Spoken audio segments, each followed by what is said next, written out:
ભાવનગરમાં પવનચક્કી ધરાશાયી થઈ ભંડારિયા નજીક માળનાથ ડુંગર પવનચક્કી ધરાશાયી થઈ પવનચક્કી ધરાશાયીનો વિડીયો પણ વાયરલ થયો છે।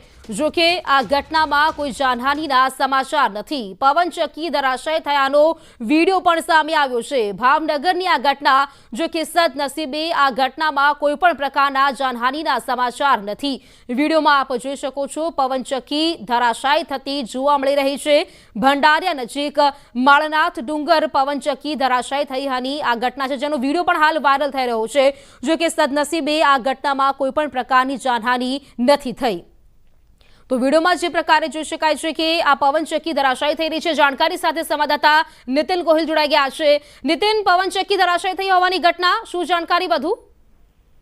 પ્રાથમિક જે વિડીયો સામે આવ્યો છે તે ભાવનગર નજીક આવેલું જે ભંડારિયા છે તે ભંડારિયાની નજીક આવેલું જે માળનાથ મહાદેવનો જે ડુંગરાળ વિસ્તાર છે ત્યાં પવનચક્કી દ્વારા પાવર છે તે જનરેટ કરવામાં આવતો હોય છે અને તે પવનચક્કી જે છે તે ધરાશાયી હોય તેમનો વિડીયો ગઈકાલનો છે તે સામે આવ્યો છે। સોશિયલ મીડિયામાં વિડીયો ખૂબ પ્રમાણમાં વાયરલ થયો છે।